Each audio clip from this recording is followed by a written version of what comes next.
Halo, perkenalkan nama saya Fajri Chandra Herputra.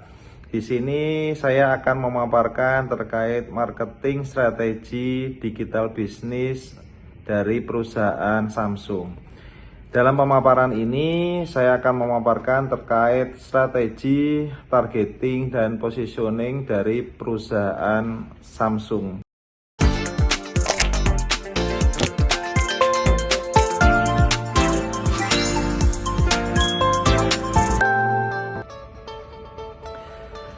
Samsung adalah sebuah perusahaan konglomerasi asal Korea Selatan yang didirikan pada tahun 1969. Perusahaan ini telah berkembang pesat dan menjadi salah satu pemimpin global dalam berbagai industri, baik itu semikonduktor dan telekomunikasi. Produk-produk Samsung yang terkenal meliputi dari smartphone, televisi, kulkas, mesin cuci, dan berbagai perangkat elektronik lainnya. Visi Samsung menjadi perusahaan yang paling dikagumi dan dicintai di dunia. Misi perusahaan adalah menginspirasi dunia dan membentuk masa depan dengan ide-ide dan teknologi inovatif. Analisa STP Samsung, sedangkan dari segmentasi pasar yang sangat detail, baik berdasarkan demografi, kemudian psikografi, dan geografis atau wilayah, budaya maupun perilaku pengguna manfaat yang dicari. Contohnya untuk smartphone, Samsung membagi pasar menjadi segmen premium, menengah, dan entry level untuk masing-masing dengan fitur dan harga yang berbeda. Targeting, setelah melakukan segmentasi, Samsung menargetkan segmen-segmen pasar yang paling potensial dan menguntungkan. Misalnya untuk segmen premium, Samsung menargetkan konsumen yang menginginkan fitur canggih, desain elegan, dan status sosial. Positioning, Samsung memposisikan mereknya sebagai merek yang inovatif, berkualitas tinggi, dan gaya hidup. Posisi ini diperkuat melalui kampanye pemasaran yang masif, desain yang menarik, dan teknologi terbaru. Implementasi marketing mix Samsung.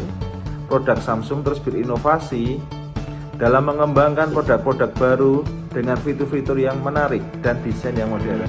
Perusahaan juga memperhatikan kualitas produk dan layanan purna jual.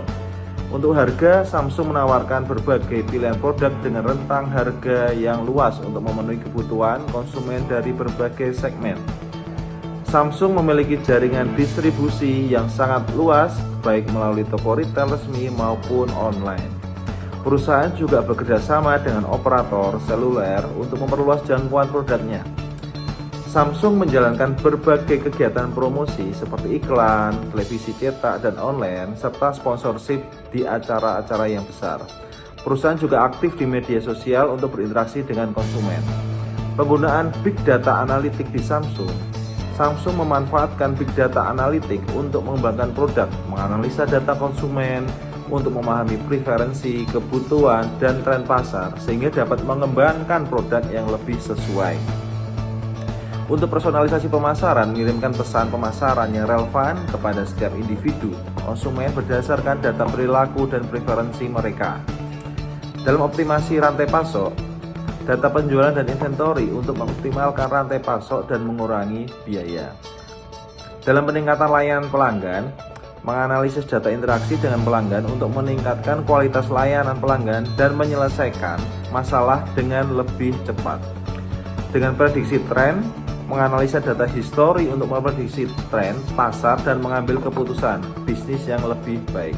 Contoh konkret penggunaan Big Data Analytics di Samsung adalah Samsung Knob, fitur keamanan yang dikembangkan berdasarkan analisa data ancaman keamanan. Rekomendasi produk, fitur rekomendasi produk pada aplikasi Samsung Members yang dipersonalisasi berdasarkan data pembelian sebelumnya. Kesimpulan, keberhasilan Samsung tidak lepas dari penerapan strategi pemasaran yang komprehensif, termasuk analisa STP, implementasi marketing mix yang efektif, dan pemanfaatan Big Data Analytics. Dengan terus berinovasi dan memahami kebutuhan konsumen, Samsung berhasil mempertahankan posisinya sebagai pemimpin pasar global